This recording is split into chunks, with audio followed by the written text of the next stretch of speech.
I'm Yasmin Simon. I'm an attorney here in Dallas and former candidate for Texas House District 108. Progress Texas gives you the news in Texas in a quick 7 to 8 minute blurb every single day. Frankly, it's the only news I've been able to listen to since the election. So kudos to Progress Texas. We need to dig in on better communications here in Texas. So listen to Progress Texas, subscribe to Progress Texas, support Progress Texas, because this is the only entity that is getting the message out in a consistent manner across the state.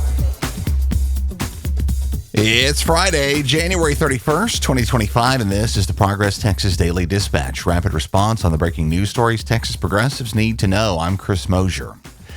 By now, you're probably like me, and you've made a habit every time you hit the grocery store to eyeball the price of eggs to see how that new metric of Donald Trump's economic genius is performing. Well, add avocados to that list of daily grievances as well. Trump has announced he's following through this weekend on his threat to apply a 25% tariff to all consumer goods being imported from Mexico, potentially including oil, which could have a major impact on gas prices in border areas like Texas as well. Brett Samuels at The Hill writes that Trump is using the Mexican tariff plan to up the pressure on Canada, those two countries being among our top trading partners. There's going to be plenty of pain on prices. Sunday is the first day of these tariffs against Mexican suppliers. As we mentioned yesterday, work is underway on a national abortion ban in the U.S. House, with over a dozen Texas Republicans co-sponsoring. Donald Trump has said he'd veto any such measure coming out of Congress, but that's a lot of faith to grant a serial liar. Here in Texas, a similar ramping up of the GOP assault on reproductive freedom comes from freshman House Rep Brent Money of East Texas. His House Bill 2197 would redefine life as beginning at fertilization. That's particular nomenclature that could criminalize commonly used birth control methods like IUDs, emergency contraception medications like Plan B, and could put procedures designed to assist conception, including IVF, at risk of falling outside the law. Michelle H. Davis at Lone Star Left says, quote, "This bill doesn't just aim to ban abortion, it also threatens access to reproductive health care under the guise of granting embryos full legal rights. If passed, this law could open the door to criminal charges for those using or providing birth control that might interfere with implantation." Texas Republicans seem determined to outdo themselves in their assault on personal freedom and bodily autonomy, unquote. Lots more to read in the link at the show notes.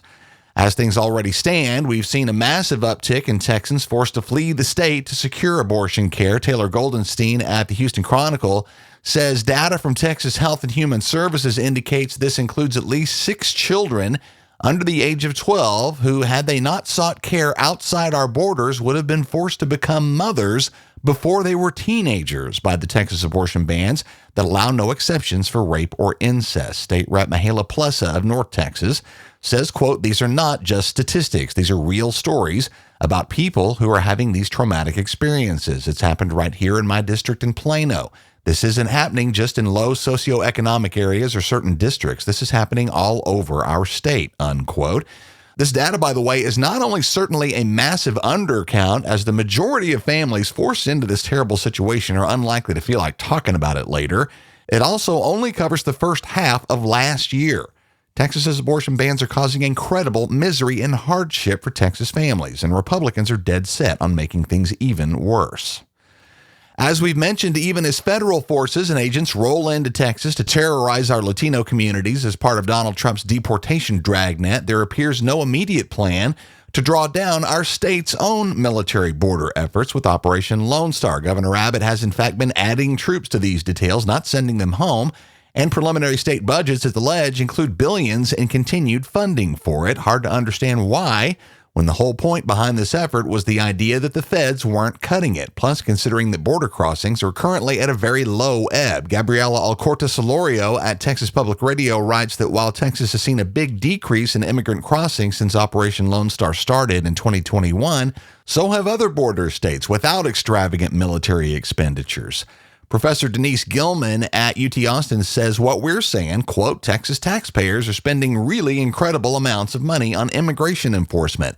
That money could be put to many other uses, such as education and emergency preparedness, given all the natural disasters that we're seeing across the country," unquote. Not to mention that we're about to run out of water, Greg. Come on, man.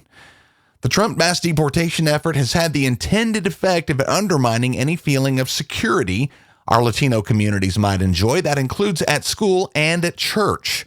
We've told you about the Fort Worth substitute teacher who invited ICE to come and check out the largely Hispanic-serving Northside High School in Fort Worth.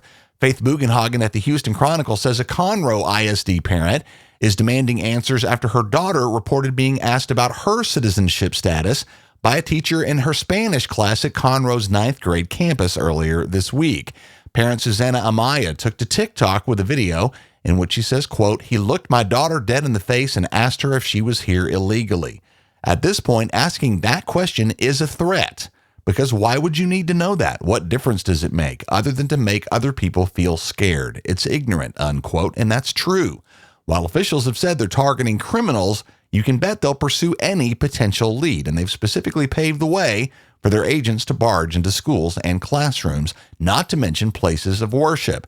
Francesca D'Annunzio at the Texas Observer talked to David Brockman, a regularly consulted scholar in the Religion and Public Policy program at Rice University's Baker Institute and an instructor at TCU, on the profound effects of the undermining of the sense of sanctuary and safety that has always been associated with churches and mosques and synagogues and the like.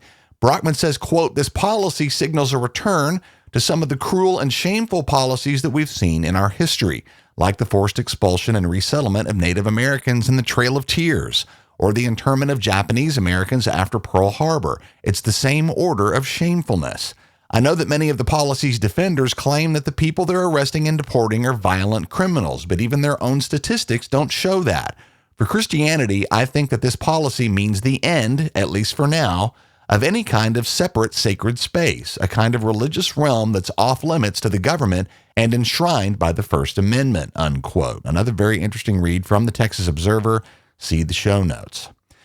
As we begin to wrap here, a couple of notes for the weekend. First, Governor Greg Abbott is set to give a speech on Sunday. My bet is he'll not say much about avocados, but definitely will get into private school vouchers. Most likely will continue blundering forward with his half-baked ideas regarding transgender people and his insistence that they don't actually exist. And maybe some degree of clarity on Operation Lone Star. We'll see, but don't count on much there. He's having too much fun with that. 5 p.m. Sunday, if you care to watch, on the Next Star network of TV stations across Texas and their relevant websites. There's also a lot of talk about various protests being planned over this weekend, some in particular against Project 2025, which feels maybe a bit late in the game. We encourage you to express your outrage by joining these gatherings, but we also remind you that the opposition is watching closely for any illegal activity. They want you to break the law because that gives them an excuse to crack down. All protests on behalf of progressive causes and values must be kept lawful, peaceful, and nonviolent. We are at a dangerous point where even stepping into a street from a sidewalk has been used as an excuse for police intervention. The point is to demonstrate your outrage and to give others the courage to express theirs. Breaking the law, even in the slightest way, plays into the hands and the plans of the opponent. Be smart and be safe.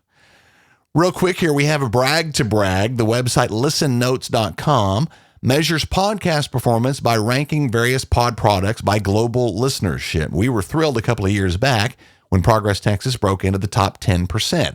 Summer before last, as the Daily Dispatch was launched, we made the top 5%. And as of recently, thanks to you, dear listener, and we think an increasing interest in resistance to the autocratic and oligarchic wave we're seeing on the right, Progress Texas podcasts are now in the top 3% of all podcasts for global listenership. We thank you for that.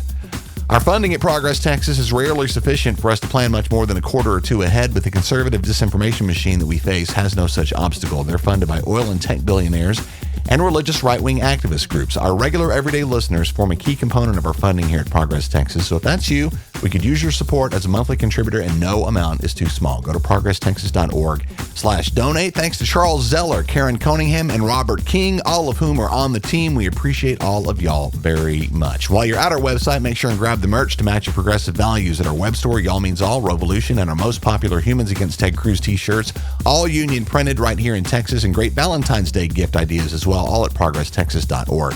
That's the Progress Texas Daily Dispatch for this Friday, January 31st, 2025. Links to all these original stories can be found in our show notes. Progress Texas is a nonprofit, rapid response media organization promoting progressive messages and actions.